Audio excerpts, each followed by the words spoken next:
Fantastic. All right.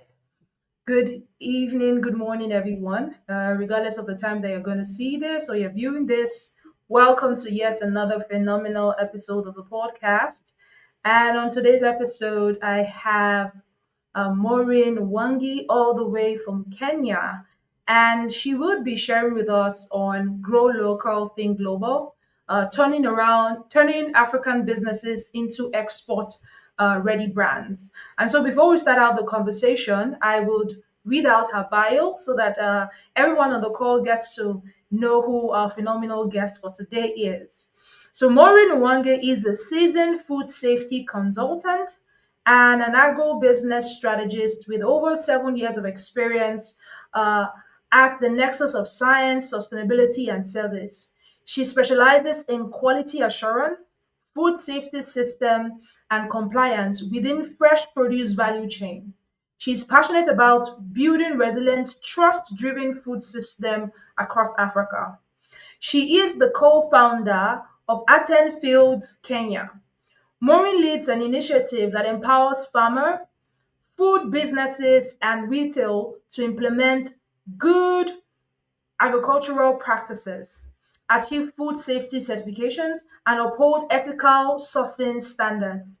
Her work is rooted in the mission to protect consumers while honoring the dignity of producers, championing transformation across every stage of the food chain. More than just a professional, uh, Maureen feels that agriculture is a calling and one that is grounded in excellence, truth, love, and a deep spiritual purpose.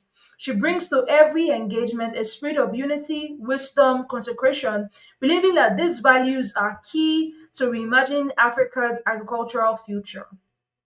Maureen is also a dynamic trainer, speaker, and an advocate for capacity building among smallholder farmers.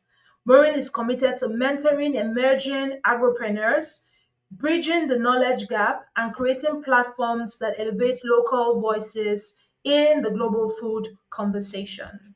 With a round of applause, are we the one clapping now? Because no other person will clap. Welcome, Maureen. I'm excited to have you here today. So thank you once again Thank you for very much. yeah, I'm pretty much excited. I was just saying to her backstage that she was very, very gracious when I just said, "Oh, please, would you want to come on the podcast and just share with us?" And so my very first question to you at this time is: there's so many, I would say, um, within the agricultural value chain, there are so many aspects of it. But from your profile that we've read, it states that you work within food safety and compliance, right?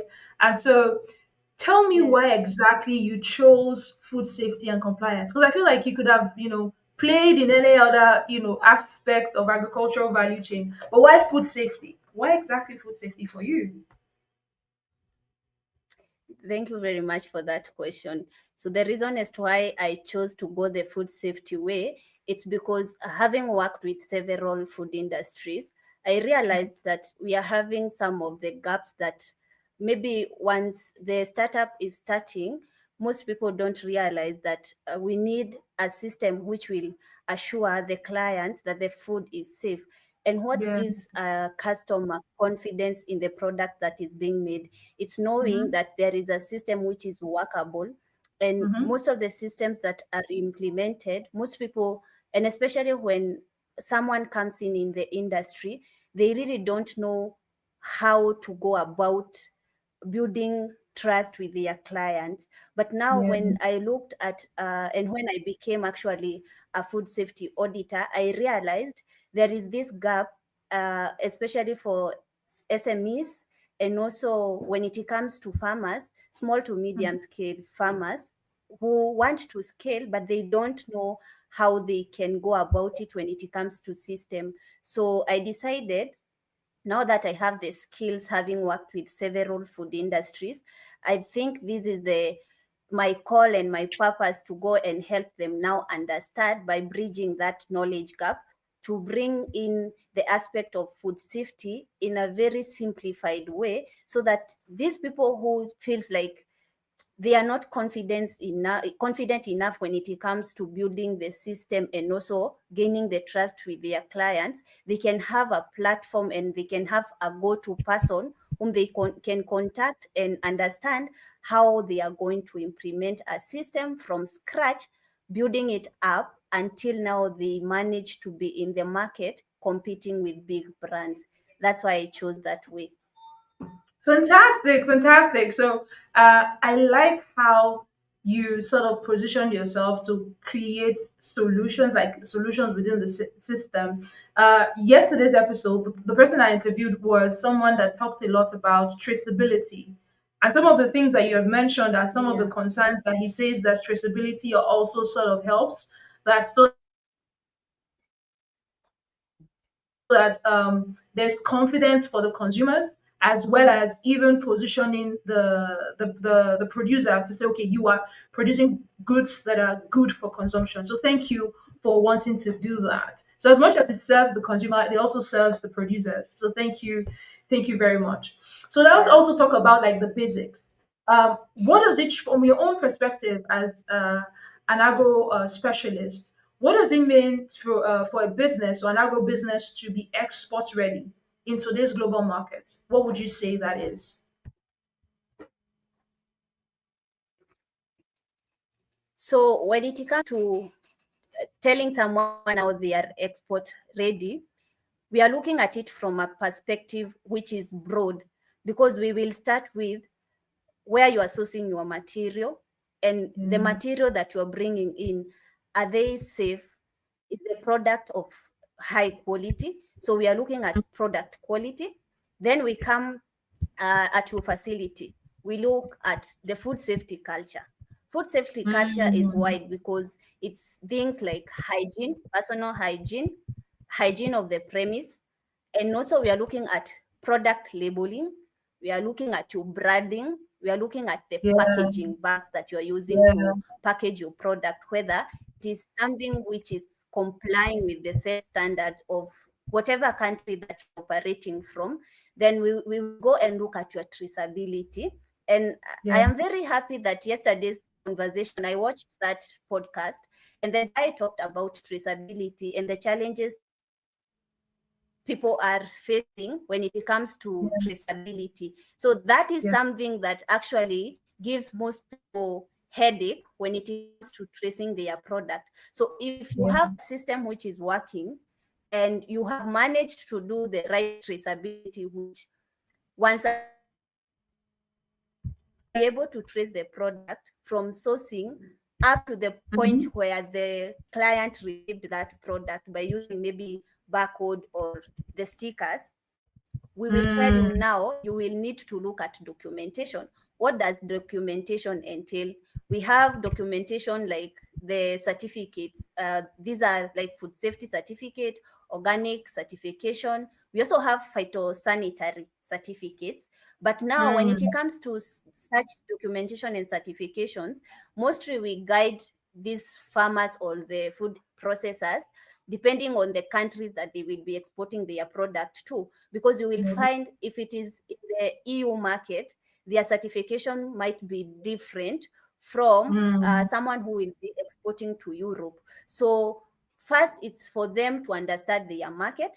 Then we come down to, like, we scale down to look at those minor things that they need to have put in place before they go to get the certifying body, come in, audit their process, and now we can tell them you are good to go. Your product gives client confidence. Your packaging bag is creating a brand which is visible in the market, and now you can have this confidence of exporting your product. So those are the things that we follow through to tell someone now you are okay to export your product.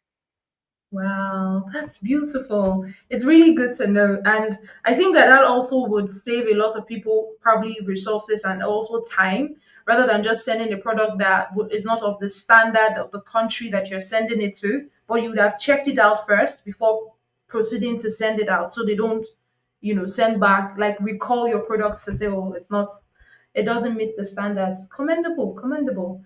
Uh, so from your own experience as an expert within this space, what would you say are some of the most common misconceptions that African farmers or agropreneurs have about exporting their products? What are some of the misconceptions that you've experienced, whether agropreneurs or farmers, that they have?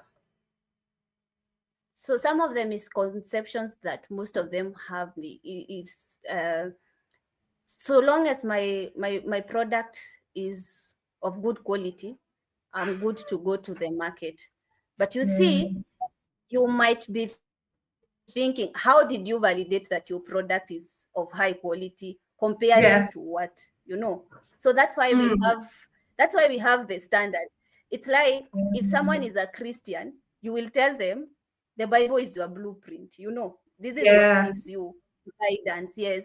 So when it Yeah. comes to misconception, you will find someone saying, so long as I'm not using synthetic fertilizers, then I am doing organic farming. But really, that is not the truth. Mm. Oh, wow. Hmm. Mm. Oh, wow. Sorry about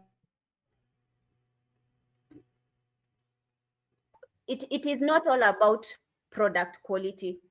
We are also looking at it from a point of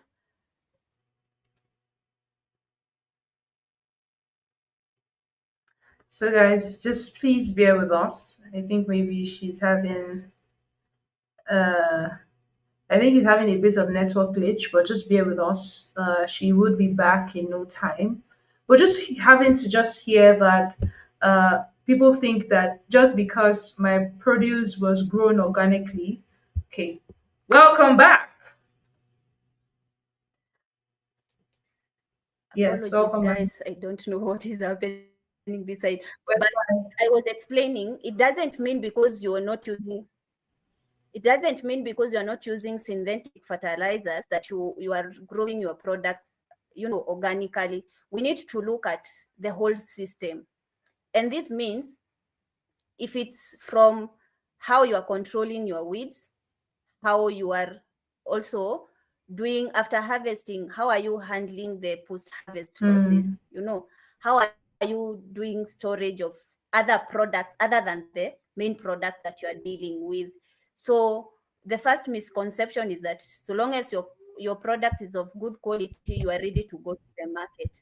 Then the second misconception that is out there is that we don't need certification to sell. No, we need those certifications because you see, mm, certification, it's like it's giving you credibility to when you go to the market. So once someone has produced their good quality product, the other misconception, thinking that you don't need that certification to sell your product, you really need that certification because this certification, it's like you're telling this client, if you are in Europe and I'm producing this product while in Kenya, I have checked each and every process in the whole supply chain from where I'm sourcing my material, that is like packaging bags, the raw material itself, if you're doing value addition. And I'm confident, I have this confidence that the person who is delivering to me, they are following up. If it is in terms of logistics, the vehicles that deliver the raw material, they are good, the hygiene is okay.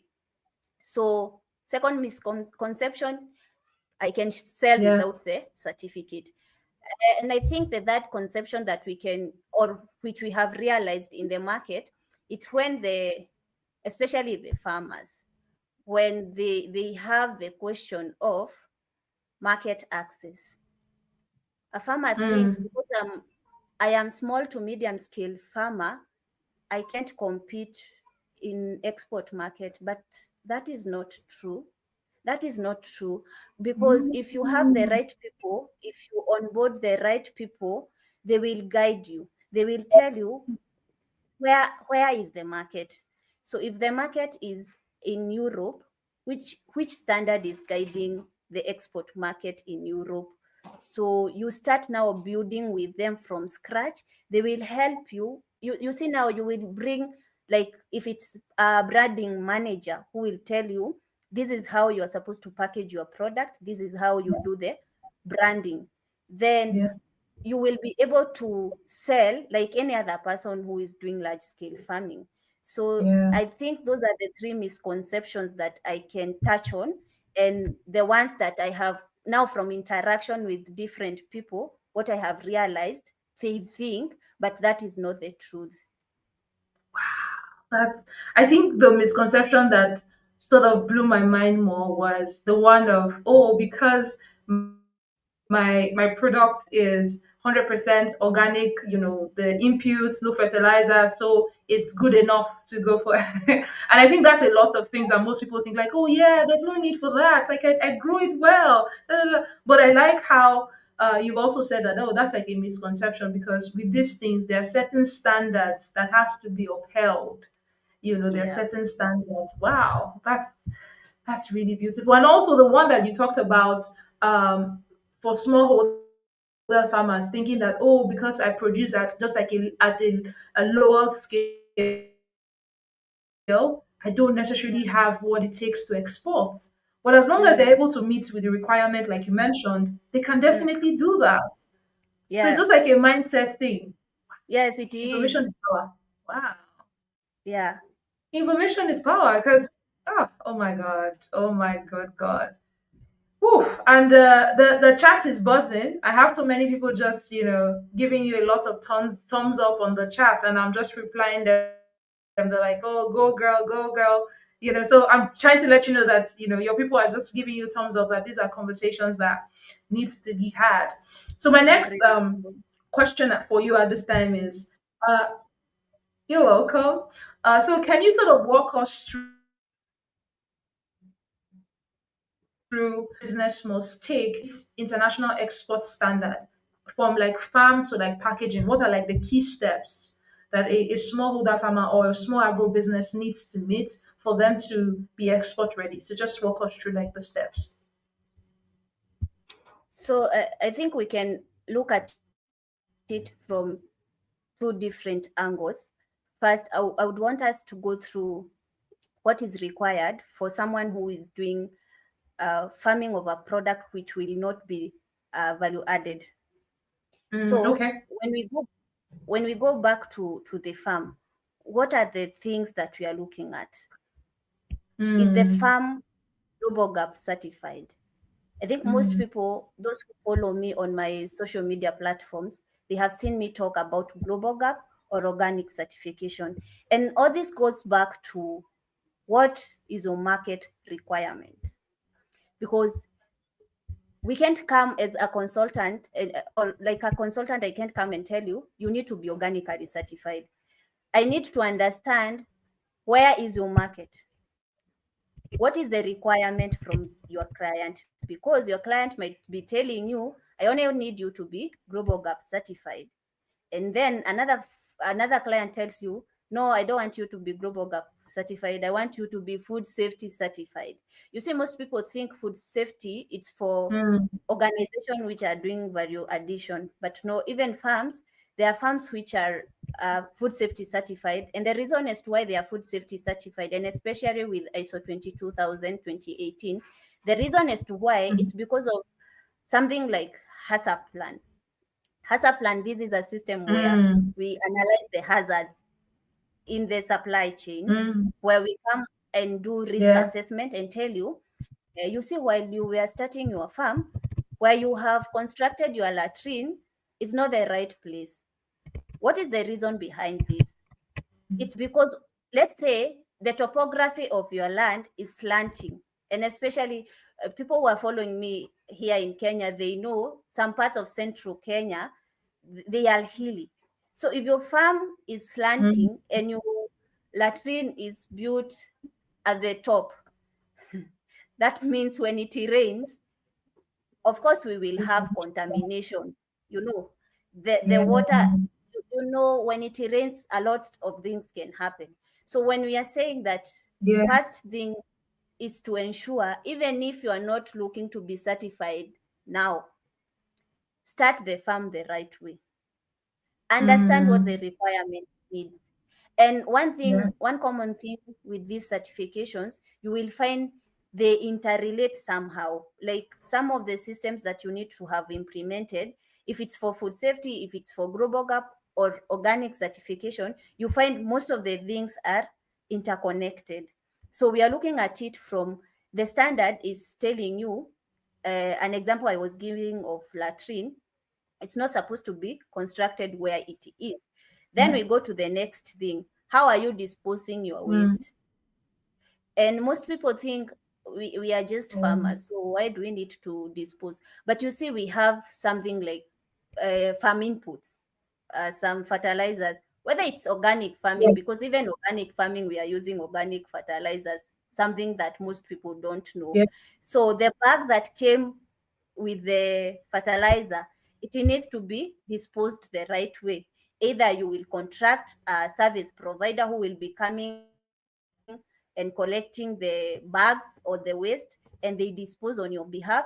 Or we are looking at it from a point of, if you're doing your own disposal, how is that disposal done? And when it comes to certification, we say if it's not documented, you're just giving me a story. Yes, I know that's why most people hate auditors. You're Mm. giving me a story because you can't tell me, but we dispose. How do you dispose? Where is that written? Because if you are onboarding a new employee or a new staff, they need to understand Yeah. how you do things. But if it's only recorded in your head as the CEO or the owner of the farm, then you're not helping. So even these Yeah. things of writing down, documenting whatever steps that you do, we call these documents like standard operating procedures. Yeah. Doesn't mean that because it's the farm, I'm just farming my onions, I don't need to have a standard operating procedure. We need them because of people who are coming. We mostly onboard people, especially during high peaks. So instead of you telling them, yesterday you said that we dispose this way, another team comes today, then you have changed. So the group you trained yesterday can't even tell the group that came in today anything because you told them Mm. a different information. So these documents need to be there so that we can be very sure this farm is on its way to be certified. So for farm, I'll say certification is the most critical thing when it comes to, to tell someone these are the things that you need to have done. Then when we go to, let's say, food industry, for food industry, it's a bit wide because food industry now they are doing value addition.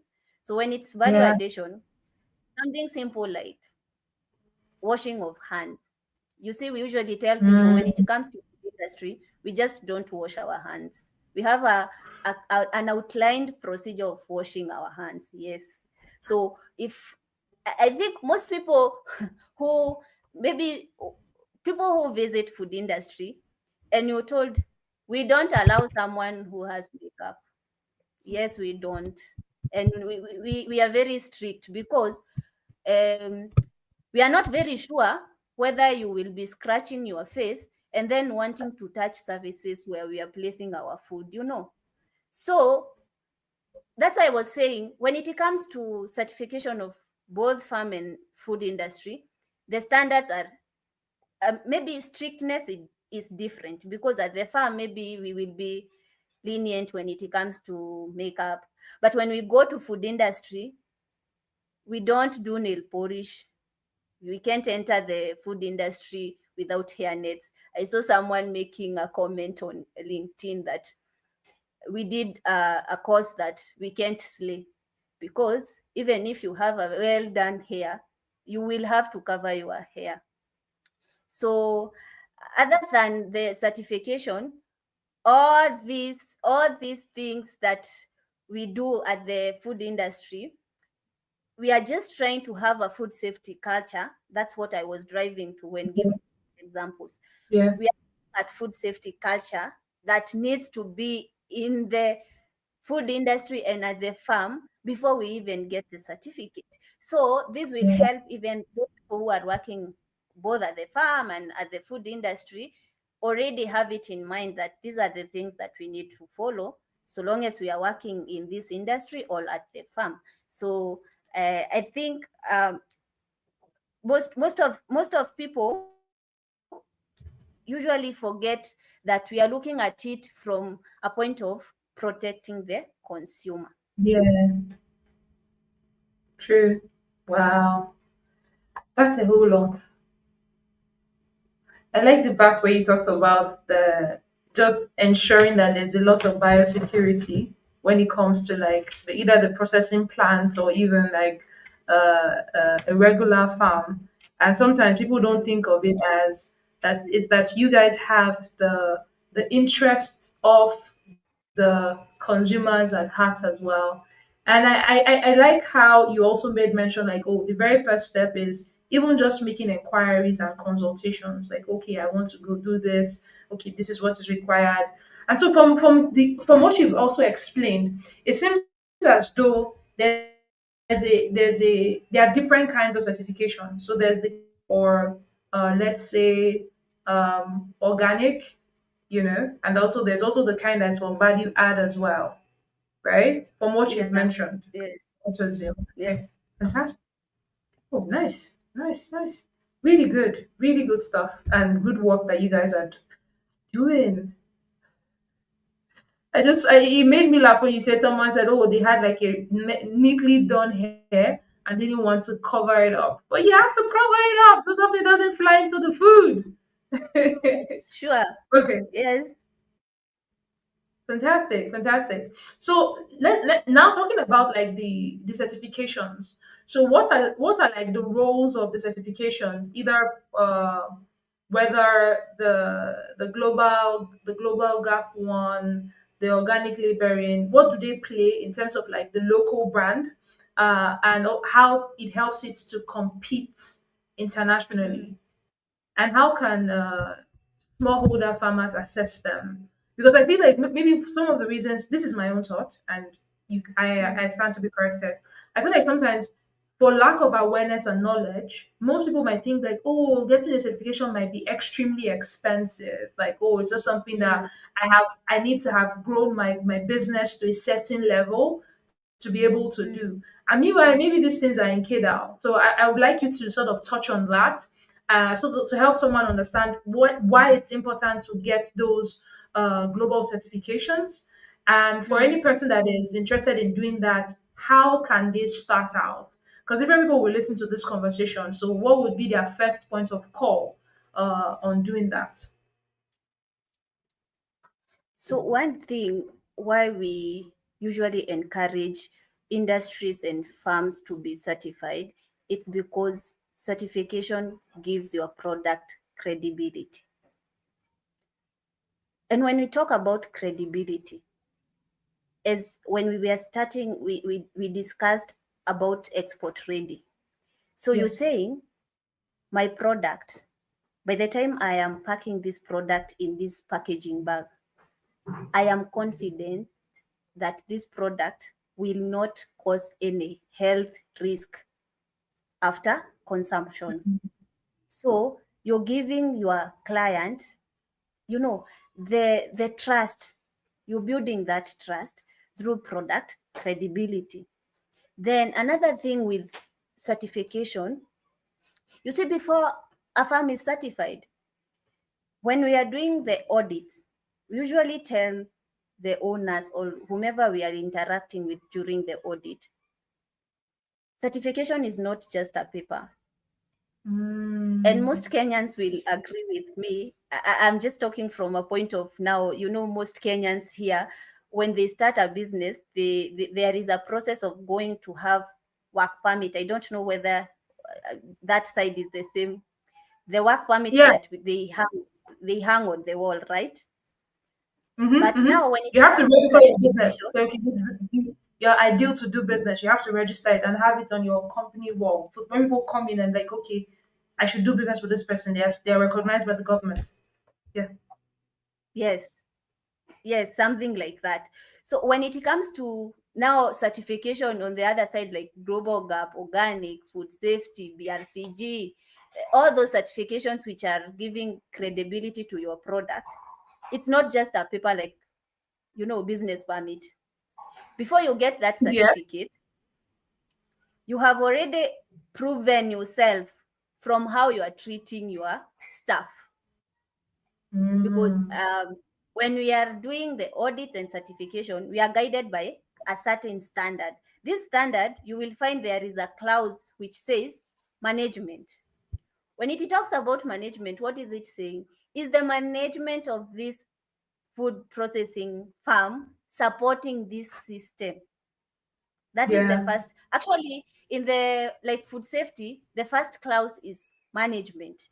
So it is looking at this certification before we give you this certificate to give the product credibility. We have already checked the like all dimensions of your business, from Yeah. management to staff welfare to Mm. and staff welfare. When we say staff welfare, you'll find that if after 6 months your team is not done the health checks, like the health checks were not done, the samples were not collected, then it means you are working with sick people.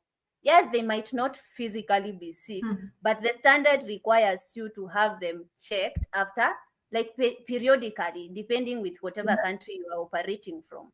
So we look at the staff welfare. We also look at things like how you are controlling pests in your food industry. And when we say pest, we usually say pest in food industry, maybe we are talking about rodents. Then when we talk about pests at the farm, we are talking about pest which destroys the crops. But still, it's the same standard. It's only that now the difference comes in depending with, is it farm or at the food industry. So product credibility, you will get it after you follow all those steps and you have put in place a system that is controlling the right way. Another thing that certification does, other than now product credibility, the certification also makes a farm or food processor or whomever is selling the product become competitive in the market. And this is why Mm. we have two clients, for example. Yeah. One client is in Europe, another one is in the EU market. And Yeah. one who is in Europe tells you, I need you to send certificate of analysis with your product and a certificate showing that you have this certification, if it's organic or whatever. When they go to their country where they are selling the product, in those shelves, there are products which, like on the organically certified side, we have those products, and then the conventional one. And from my own Mm. experience with a few clients, the products that are on the shelves of organic, they tend to sell fast as compared to conventional one, and especially for the export market. Maybe locally it's not the same thing because of pricing, but when it comes Mm. to now export market, you find it's like they are valuing more organically grown products other than the conventional one. So you Yeah. have competitive market when it comes to that certificate, because you see now that client can't come at your farm to, to say or to see how you're doing your things, but the certifying body that gave you that certificate, by the time you are getting that certificate, you have already proven yourself. So already you have a competitive market as compared to someone who is not following or who is not having the certificate as they operate. So those are the two things that I can say. They give higher, you know your product is high value per se when it comes to market and also credibility. Then you asked about how farms like small and medium scale can manage to get these certifications. Mostly we tell them to join cooperatives and also have these associations that will, when they are together, it's easy to get certified than operating like one farmer, because Yeah. certifications are expensive. We won't say It's they are not, yeah. they are cheap. Certifications are expensive. And to be able to get the certification, once, like small to medium scale farmers, if you're growing similar products, you can come together, form a cooperative. Then when we are doing trainings, like us now, the experts who are working freely, we will come conduct these trainings to the staff. we will help you set a system even before you get the certificate. We will ensure that the system is working well. We will also connect you with the certifying body that will come, Mm. audit the process, and then they certify you as a cooperative. Then you will also find after certification, accessing the market becomes easy when you're operating as a cooperative other than an individual. Unless maybe you are looking at it from a point of you are doing large scale farming, maybe you want to scale, and once you scale, you want to do value addition. Maybe then you can say, I want to operate as an individual farmer. But most of them, and especially in the rural areas, you will find most of them, the reason as to why they don't want to get certified, it's because it's a bit expensive getting certified alone. But Okay, now, yeah. from a cooperative, it will be so easy to get the certification. Yeah.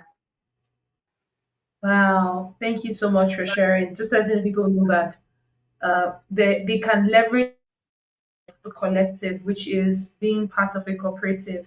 That makes it a bit Yeah. easier for them. Fantastic. So someone had dropped a question here. I think we'll just take it first before I move to the next question. Yeah. So the person, just give me a minute. Let me search it out. Okay. So the question is from Princess Eva. She says, "How can farmers maintain standards and quality while moving from small scale to large scale?" So how can, oh, nice. Is that like more or less okay? If a person wants to scale, how can farmers maintain standard and quality as they try to scale their enterprise? Sometimes what you require when you're just starting out might not Mm. necessarily be much compared to like when you are now scaling your business. So she's saying, how can farmers maintain standard and quality while moving from small scale to large scale? So one thing with the standard, it doesn't matter whether it's small or large scale. And the reason as to why I'm Ah, saying this, if at all you are not, you see, if at all you are not incorporating something different which you didn't cover in the standard while you were being audited, let's say if you're growing the same product, you just want to scale with the same product, then the standard won't change. Maybe what will change, it's your documentation. The reason as to why your mm, documentation will change, it's because maybe when you were doing small scale farming, you see the traceability was not quite extensive. But now when you are scaling that, it means maybe now you need to look at traceability from a different angle. So you will go when you're doing documentation, if you look at your SOPs, there is a date that yeah, we write at the, I think we have lost our host, but I'll just continue. uh, there is a number that you put for review date. So when that review date comes, you will review that document. Once you review the document, that's where you will explain that now your traceability has changed, but the standard will still remain. And when it comes to product quality, unless now you want to shift from maybe organic to conventional or from conventional to organic, but if you're maintaining everything, nothing is changing other than you scaling, and it's the same product, the standard doesn't change. You will manage to maintain and also retain if it's your client. So you only need to understand what part of your supply chain changed. That's now where you will do documentation. And then maybe when they come for pre-audit or when you are renewing your certificate, then now you can have that conversation. Because, for example, maybe I can give an example for someone who is in food industry.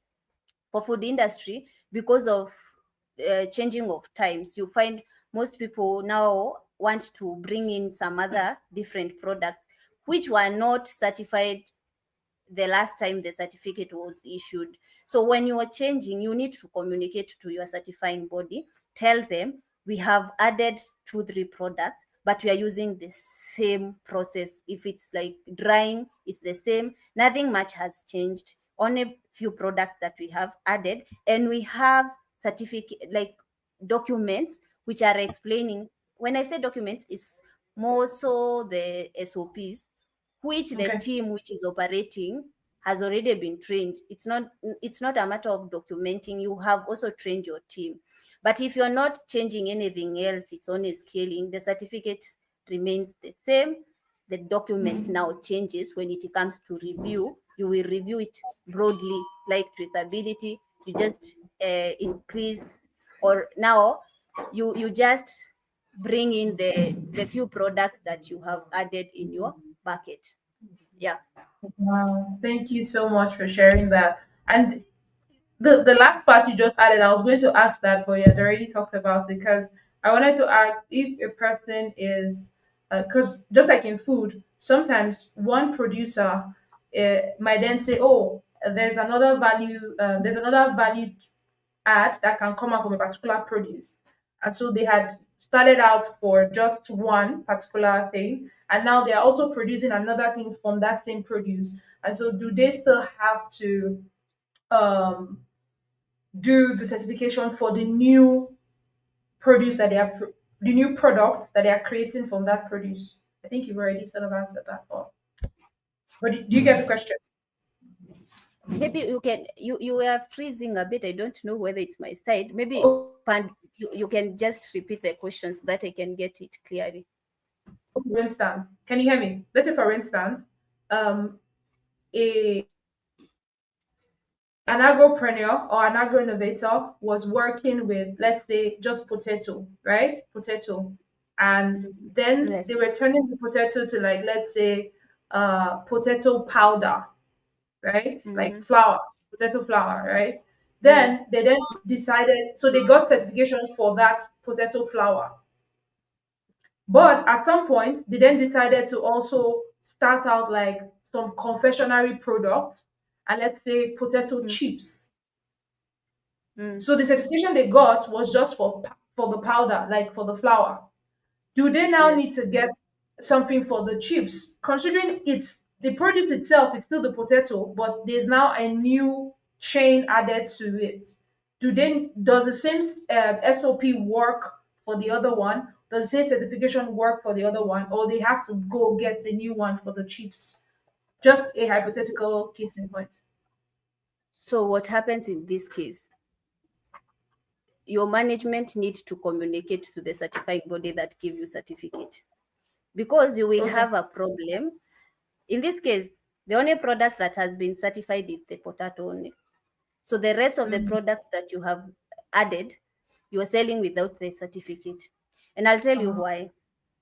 When you're being certified with the food safety certificate, we build a HACCP plan, as I was explaining.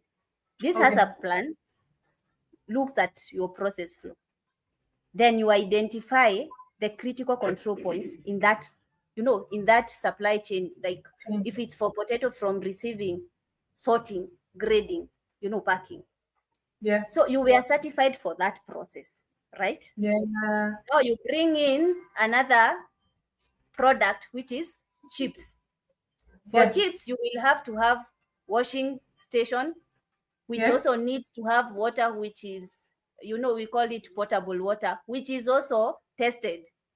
Mm. So you see, you are bringing in another thing that was not even audited. The second thing that needs to be checked for the chips, it's maybe temperatures. If you will be selling them like fresh, fresh chips, they are not per cooked. So that's Yeah. another process which needs to be audited so that you can identify when it comes to temperature. Also that's a critical control point. How are your Yeah. temperatures? Are they fluctuating? Are they normal? Are they okay? So for this certificate, it means you're operating with one certificate for one product. So when you want Yeah. to get certified, just be sure you will not scale. You won't go the chips way. And if you will go the chips way, then that means you also need to go back to the certifying body, have this conversation again. It's like now you are starting the whole process of certifying your products. Oh wow. I hope So I have so answered. yeah, you have, but please indulge me. I said I have another question from based on what you said. So is there a way to sort of let's say a person preempts to say within this produce that I'm working with, I intend to, let's say, within the next 3 to 5 years, have different value chains within it, can a person outrightly get certifications for what they plan to do, or they have to have started doing it before they work towards that? Just saying. I think I have also lost you while you were asking the question. Kindly, you're freezing. That's why I'm really Okay, sorry. so no problem. Did you get the question? I should take the question again. Maybe you can just repeat again, and still you've frozen. Okay, so I'll take the question again. So I'm Mm, saying that still our potato case study, right? The person yeah. says, okay, I'm going to product potato is like the produce I'm going to work with. But as I'm starting out now, I'm just going to start out with just like the flour. But Mm, I anticipate for expansion and scaling. And so within the mm, next 3 to 5 years, I might also want to have like chips, the frozen ones, or mm, the crisps one that is already fried and all those things. Can the person get certifications for those other value chain that they plan to do, or mm. they have to already start out before going back to the certification body? Do you get the question now? Now I understand your question. So Okay. this is the thing. When it comes to certification, we have two certificates. We have Okay. process certificate and we have product certificate.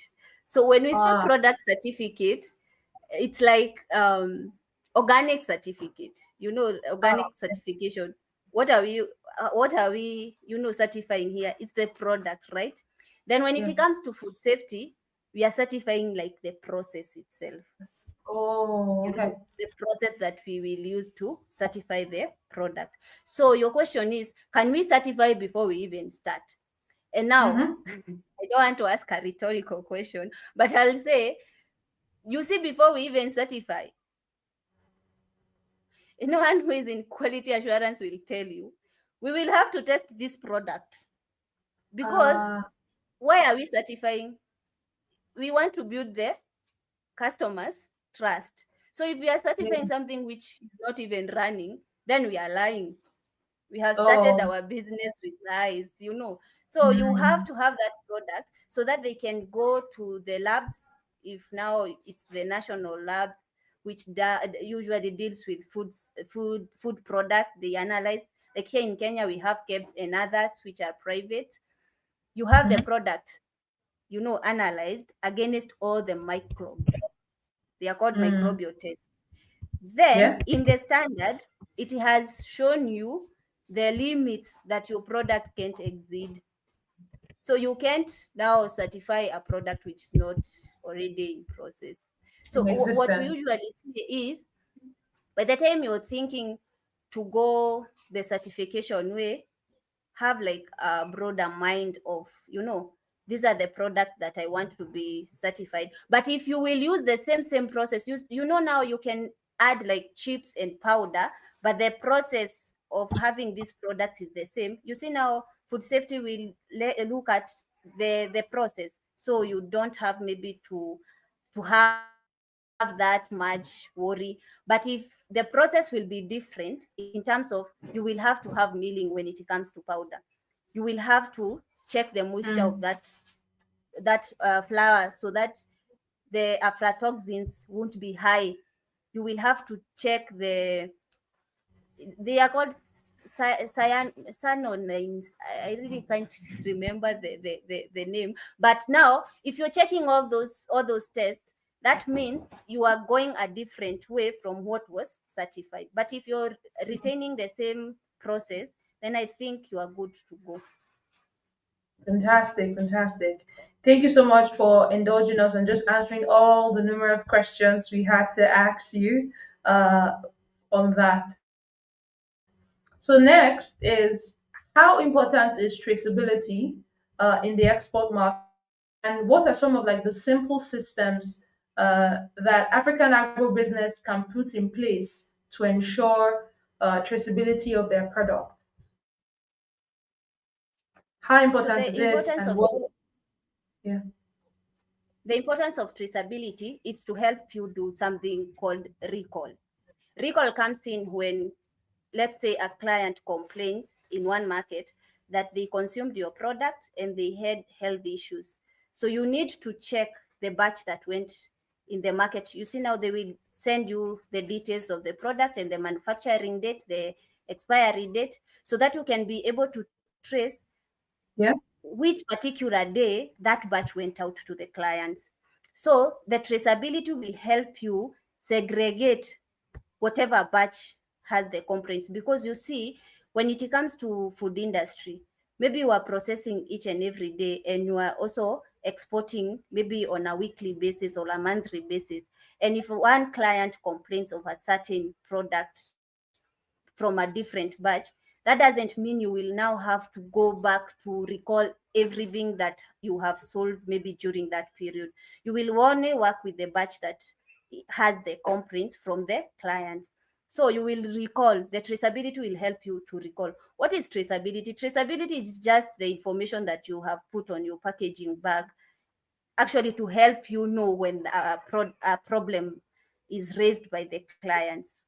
So one important is the recall. You will be able to recall your product. Then another thing with traceability, it also helps you when it comes to understanding a product which is not safe to be dispatched. This is for Mm. people who are dealing with different products.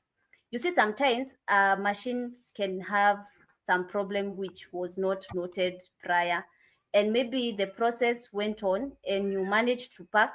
Then, before you even release the product at dispatch, you realize the machine is faulty. So, you will be Mm. able to tell from this time, that's when we realized the machine was maybe noisy or something. So Yeah. this is the batch that we were producing then. So you will be able to go and hold. We usually say we have done something called holding the batch. And Yeah.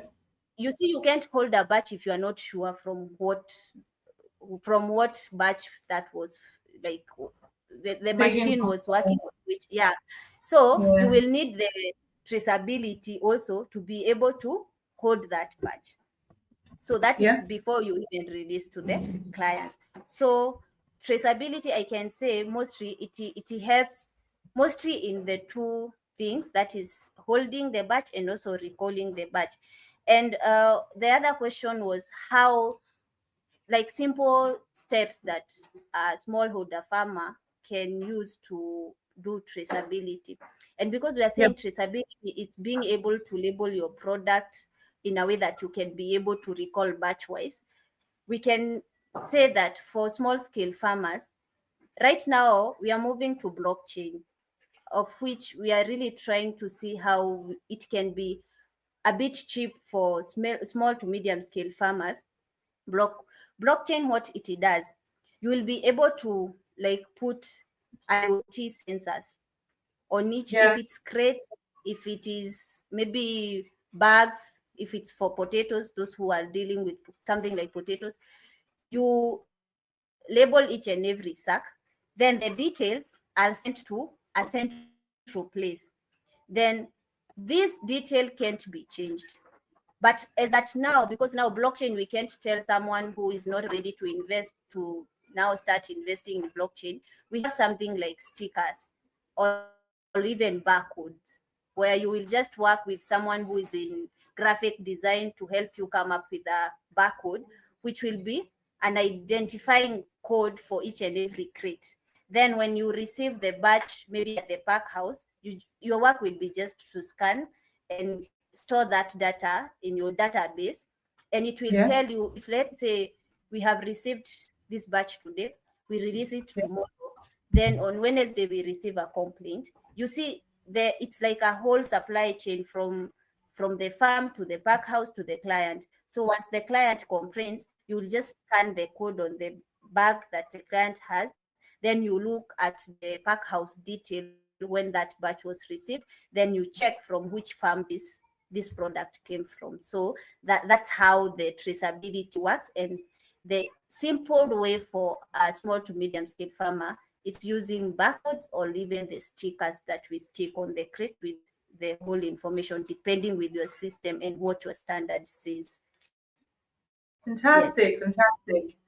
Thank you for sharing that. I liked when you talked about blockchain, and I also like how you said most people might not be able to understand that concept or even invest in that yet. But the simple one is get your QR codes on your items. That's like the simple one, or even the stickers.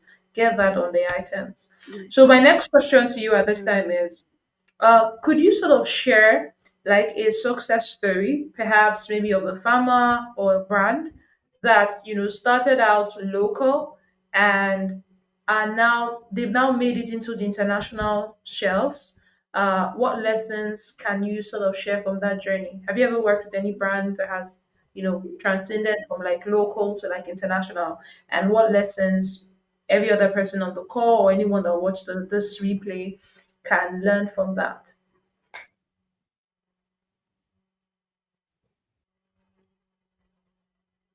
Oh wow. Okay, I think her network dropped off, but thank you guys for being here. She'll definitely join us back again.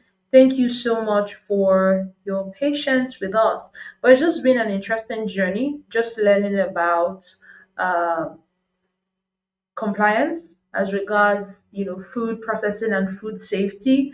I'm very sure that Maureen is going to join us soon, and it's just been a very interesting conversations. I personally am learning from the sessions, just having to know that the fact that your product is 100% organic doesn't mean that it's safe.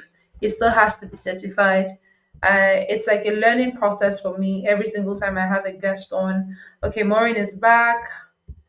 Welcome back. hey, apologies, guys. No problem. No problem. Did you get the question, or would you want me to take the question again? Would you want me to take Kindly the? repeat the question. Okay, fantastic. So I was saying that could you share like a success story with us?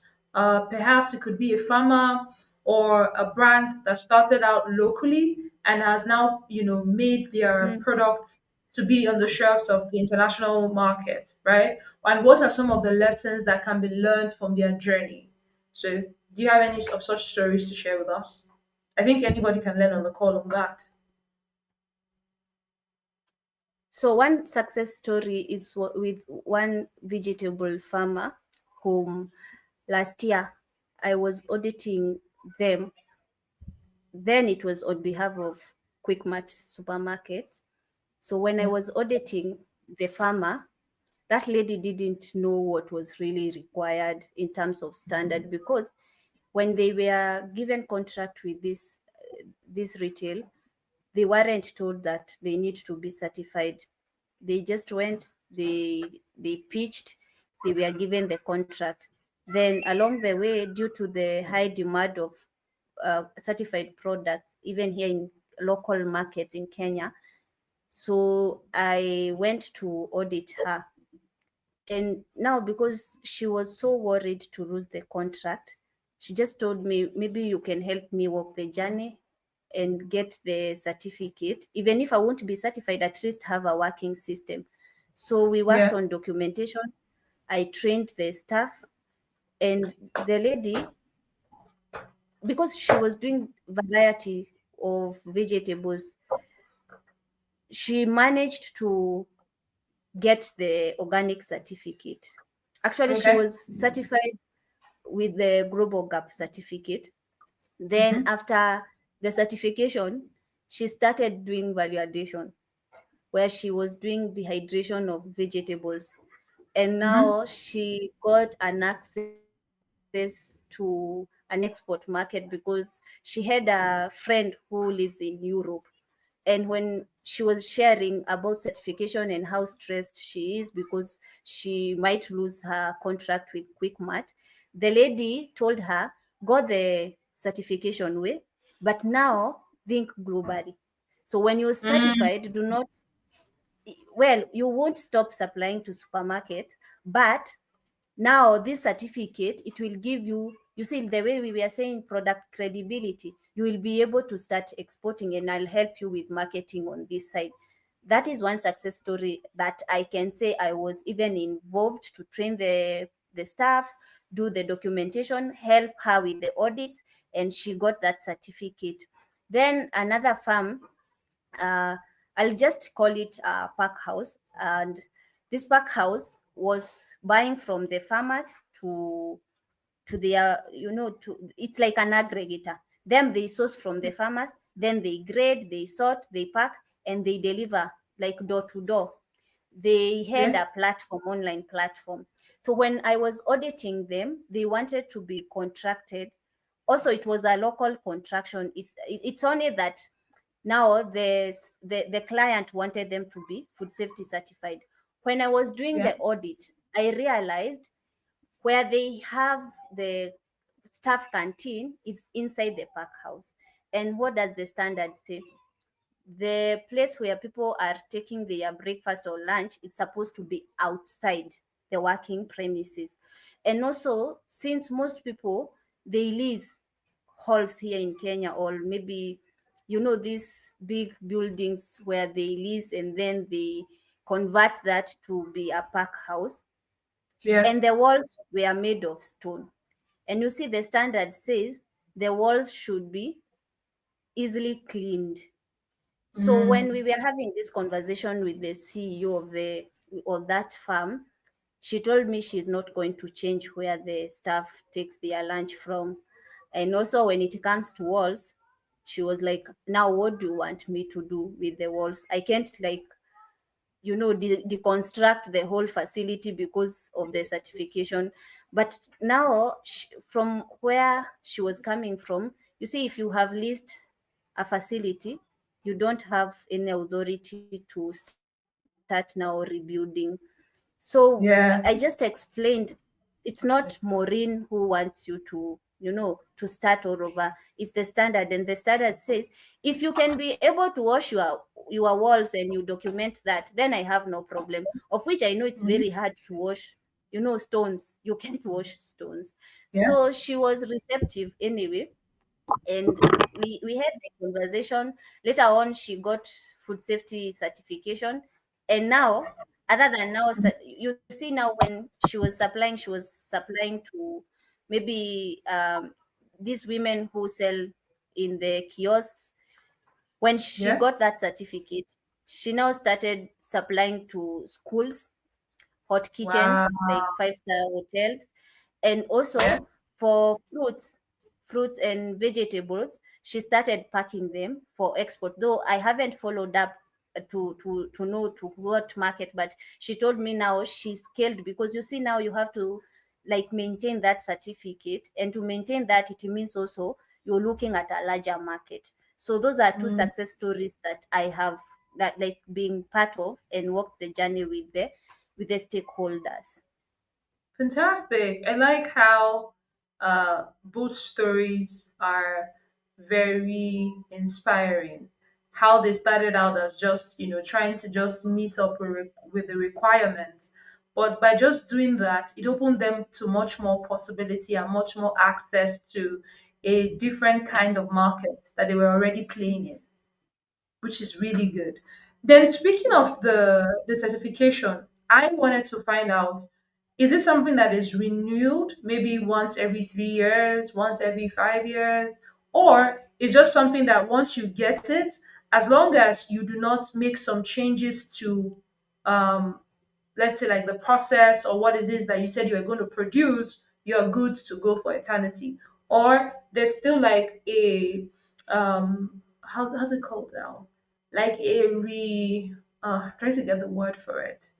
Um they audit, there still needs to be like a re-auditing after a period of time, so that they like license, sometimes you have to like renew your license, like, oh, Mm. okay, I'm practicing this, and okay, to ensure that I still keep uphold the standards. So is there like a renewal Mm. for these certifications, or once I get them, I'm set?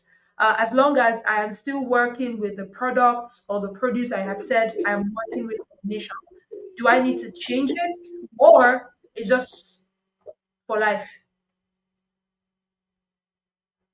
So when it comes to certification, you renew. It's not like Oh. at later, because you have been certified, it's for eternity. No, you renew. But you see, once you get the certificate, yes, maintaining it can be quite challenging. But what we usually encourage, have a team which is trained. we call them food safety champions if it's for food safety certification. This team will help you to maintain the system by checking the gaps and oversee. It's like they oversee on behalf of the certifying body.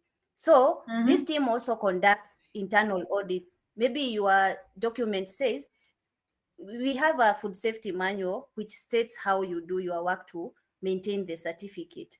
So maybe your manual says you conduct your internal audits twice in a year. So if the certificate is going for 3 years before it is renewed, already your system is still working. And when the certifying body is now external. When they come to now do the audit, pre-audits, and then they find the system is still working, it will be so easy for you to have it renewed. But if you got your certificate and you relaxed, you didn't follow up to see some of the gaps, or also the changes that might be happening, because on the certificate you're told to be documenting if there is change of management or anything changes during that period that you have been certified for. You need to keep documenting, you need to keep updating the documents, so that when you're renewing it won't be like hectic as when you were getting it for the first time. So it's something which is renewable. Yes. Fantastic. And thank you for also letting us know that there's also a need to sort of update like the SOPs, the standard operations procedures, kind of things. Okay. Mm. Very beautiful, beautiful. Thank you very much for sharing that. So my very next question to you is, what are some of like the low cost strategies that agro businesses can use to improve, their packaging, their branding, their labeling, so that it's able to meet the export requirements?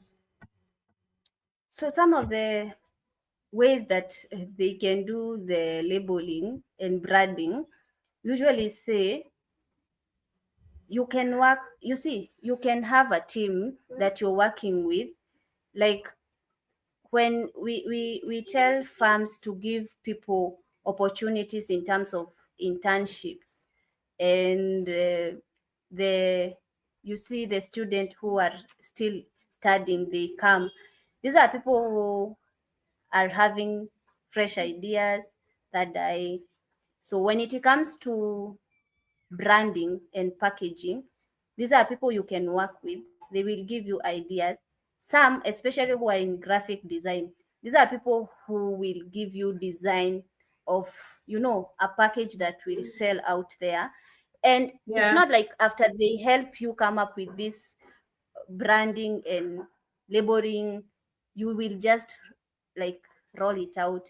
We do trials where yeah, before the phase where you're selling it to the clients, like a product which is complete, you first take yeah, it to the market, you see yes, yes, how the feedback will be. If the feedback is okay yeah, and you as the owner you are also okay with what they have helped you do, now hmm, you can roll it out and you can start selling. And it doesn't have to be that expensive. That's my take. You can work with people who will true, help you as they learn, because you see, doesn't mean because they are still student they don't have fresh ideas. They do have fresh ideas. They are innovative. They, like, yes, right now we are in this era where technology is changing day in day out, and most of, let's say, this generation, they are up to date. yeah, So you just tell someone who you have offered an internship, I want you to give me a branding or a packaging idea that you think, if this product you were the one who was buying it, you would, you will be happy to buy it because of the yes, package. Because in this yeah, era also, other than the product that is packed, the package itself sells the product. So you give true, them the task. And because most of them are interacting daily with these products on the shelves, they will see, or yeah, maybe even someone had an idea, if I had a company, this is how I would package my product. That person will hmm, give you that idea, and you will try it, and maybe it will even go viral than you expected. You see, so you can just use the people that Yes. you have, because we can't just say, we can't like give a direct answer that this is how you can do the packaging, because we are also dealing with different products. You know, how I package scarions, it's not the same way someone will package their mushrooms. It's not the same way Yeah. someone who is doing tomato sauce will package, you see. But you can use people and resource that you have to do that. Fantastic. Fantastic. Wow. That's amazing. People need to leverage on the available human resource that they have within their Yes. disposal, and also sort Mm. of look out for things that are like similar brandings and similar packaging within the spheres that they play in, and then say, okay, how can we sort of tweak it to be better than what is already prevalent within the market? Okay, thank you Yes. so much for sharing that. My very next question is, beyond regulations and certifications, how can local agribusiness, build trust and long-term relationships with international buyers? I know that we talked about how, certification helps with credibility and trust, but just Yeah. beyond that, how can Mm. local businesses build trust and long-term relationships with international buyers? So the first thing is communication. When we say communication, actually it's a clause in the standard for those who are being certified with food safety. That's a clause that talks about communication, both internal and external communication. Internal in this way: if we are changing up our packaging bags, management has gone for their meeting, they have decided this product is not selling well, so we need to change the packaging bags. Even Yeah, the staff who is cleaning the floor needs to know we are changing the packaging bags. Why? These are your champion out there, because they are the same consumers, you know. So communication is key when it comes to, you know, beyond compliance. That is yeah, internal. Then when we say external communication, this is where you have foreseen an issue where you won't be able to fulfill an order within the timeline that you agreed with the client. Communicate. yeah, These are human beings, you know. And the moment you tell them we had ABCD, because we even have machine failure, and that is beyond yes, human control, you control, know. yes, But make sure there is constant communication. That communication will help you maintain the relationship with your clients. So yeah, communication is key. The second thing that beyond compliance we need to look at, it's how you handle the customer complaints. You mm, see, most people, maybe even some of us, you buy something and you're not really happy because of maybe the quality, or how you opened the bag and you found that product looking like. The moment you raise a complaint and then there is no one who is responding to, it's frustrating, you see. yes, But the moment you are hands on and very keen when it comes to handling of customer complaints, that means they feel like they are valued, and they feel like, yes, okay, we sometimes have bad days, and it's understandable. Maybe that was a bad day, or maybe it was night shift where things do happen, people sleep, and maybe a poor quality product passed and it was packed. So ensure when complaints are raised, you are like open to handle the complaints. And even before you blame the client, it's how they handled. Just check, agree, and take accountability. Tell them, yeah, yeah, we hear you, we will sort it, and we will give you feedback. That is enough. You might even find them satisfied, they would follow up. The third thing beyond compliance, it is transparency. Be transparent with your clients and even the staff that you are working with. Let them feel like they are heard, they are seen. That will give you, as we were saying, credibility. It's not more of a product, you see now. And especially when it comes to export, most people want to understand, how are you handling your local clients?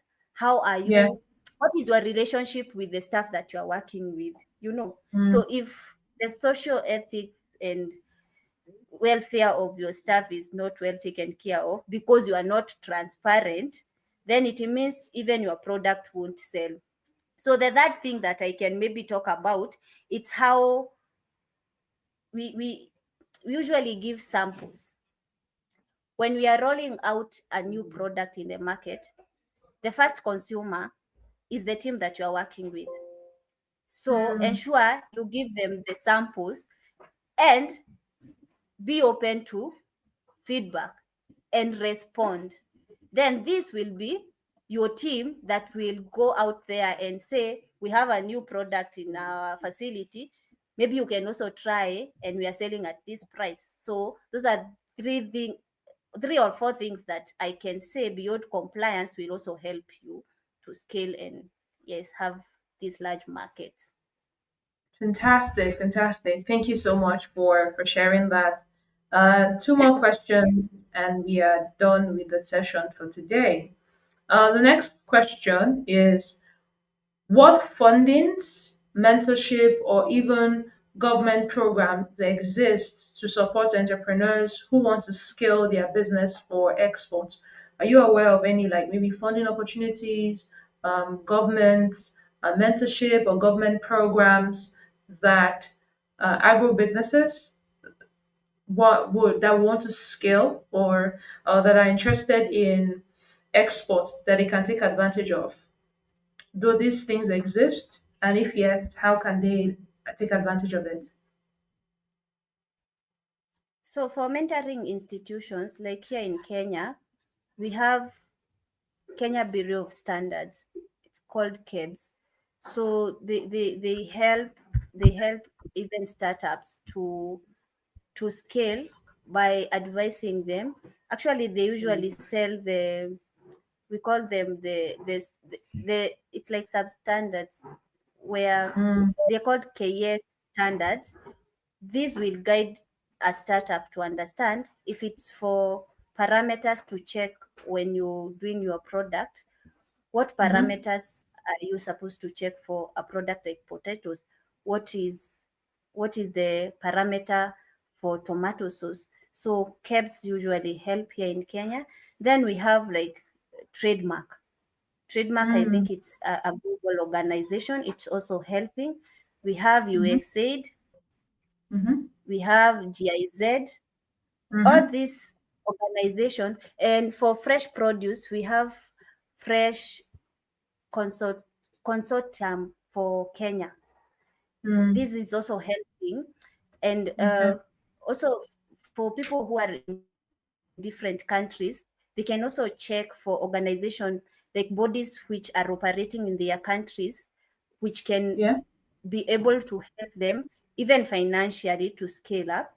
And yes, once you have like everything in place, then they come with also other ideas of how you can get financial help, access to market. Yeah, so those are few that I know now from Kenya. fantastic, fantastic. Uh,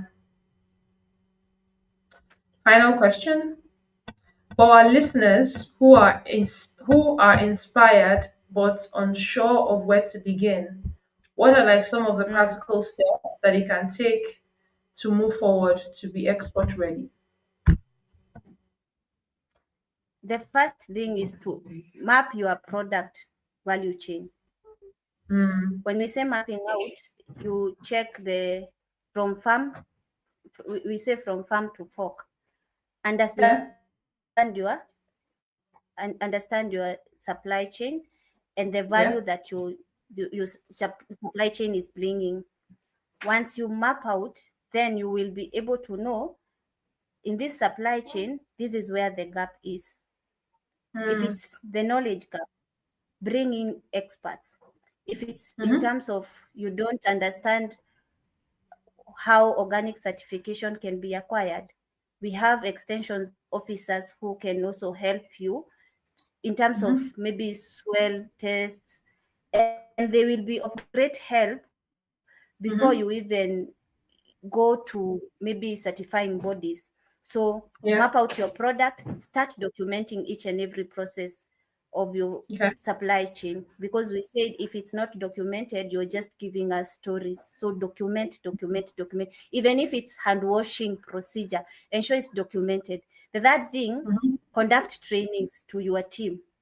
That will Okay. help you have an empowered team that even when it's your resting day, you are sure Yeah. whatever is happening, it's okay because it's a team which knows what it's doing. So those three Yeah. things can help someone who doesn't know where to start.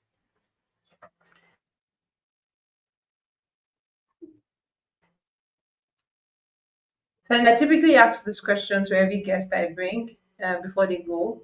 And so,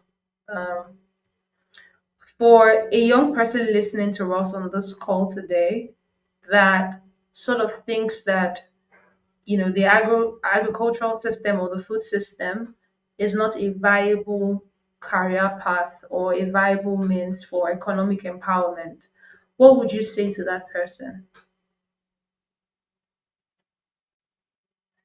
I usually say agriculture was made to look like it's not a viable business, because usually look at it from our parents' perception.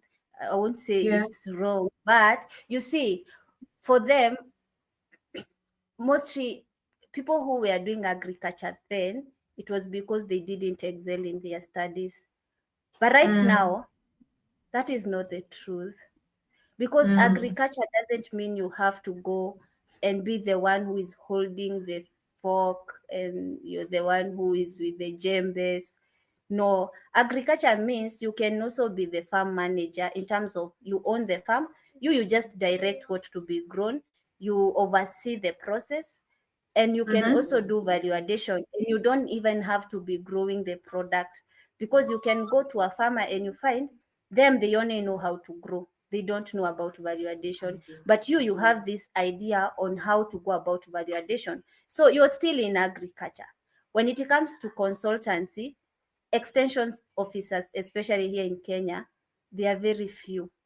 So you can also leverage that. You can be an extension officer if you have done, if you are an agronomy, you can offer those services. Then when it also comes to certification, we still have gaps when it comes to certification. So you're still in agriculture, but you're not doing it like, you're not using the hands to do the real thing, but you are helping to ensure, especially right now, everyone is talking about food safety, food security, agroecology.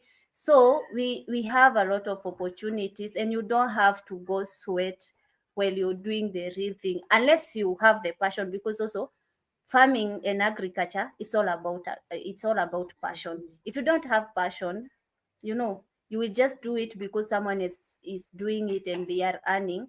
But if you have passion, you will see beyond farming. You will see beyond, you know what other people are seeing. You will have these ideas, and you will build something that will benefit even the youths who don't know what to do with their life as at now. So you will be creating job opportunities. Yes.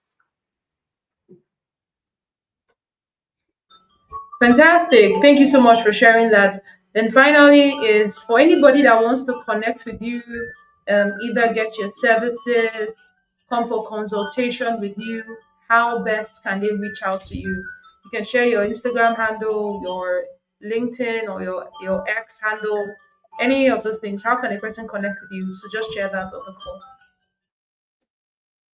So on all my platforms, it's Maureen Mwangi, like it is written on the screen. On LinkedIn, Maureen Mwangi. On IG, Maureen Mwangi. On Facebook, Maureen Mwangi. Everywhere it's Maureen Mwangi. So we can just connect on this platform, and I'll be, though the platforms that I'm very active and I share content and what is happening on the ground, it's on LinkedIn and Facebook. IG not much. Yeah, so you can find me on those two platforms. And also we have a website, Art and Feeds Kenya. So you can look at our website. But once you reach out, we can direct you on how to see what we are also doing, because our website is also very active with testimonials from people whom we have walked the journey with, from people who are reaching out, from trainings that we are conducting and the workshops. And yes, we are available to help those who want to scale and they don't know where to start. Yes. Fantastic. I was even going to ask about the training part, but it was good to hear that you guys also conduct trainings and people can reach out on the website for that. Do you mind reading out the website name? Like www what? Just call out the website name, please. So it is www.aten, ATEN, fields, FIELDS, .co.ke. Think we have lost. All right. Fantastic. So guys, you've heard Maureen talk about how best to connect with them. And if you're interested in like the trainings, please reach out to them on their website and you can reach out to Maureen directly on LinkedIn like she mentioned. She's very very active on LinkedIn because that's where we connected from. So please feel free to reach out to her for that. Thank you once again, Maureen, for your time and coming on today on the podcast to share your knowledge, your wisdom, your expertise with the community. I am immensely, immensely, immensely grateful. So thank you very, very, very, very much. And for everyone that stuck around from the beginning of the session even till now, thank you for staying around. For those that were just you know, giving enough shout out to Maureen on the comments. Thank you for acknowledging the amazing work that she's doing. Yeah, you had lots of people commenting. I think there's Jimmy here that commented. There's Princess Eva. Uh, yeah, there's Faith Wangi. There's just a lot of people just saying, "Oh, go girl, go girl." So thank you for cheering out on today, and it's been an amazing session today. Uh, thank you, everyone. And thank you once again, Maureen. I am super delighted and grateful for having you here with us today on the podcast. Thank you very much. I'm really humbled. Thank you very much for having me. We'll have this conversation a lot of times. Yeah. Yeah, I think that uh, just like I read out from your bio, I think one of the challenges that I've also seen that we have within the food sector space is just there's a lot of knowledge gap. Certain Mm, things could have been avoided if a lot of people knew how to sort of navigate it with knowledge. And that's why I'm very keen about doing this. And just having to hear also that you're also someone that is keen about that capacity building, bridging that knowledge gap. I think it's something that we need to do more of. And so thank you for doing that as well. Thank you so much. thank you very much for having me. Fantastic.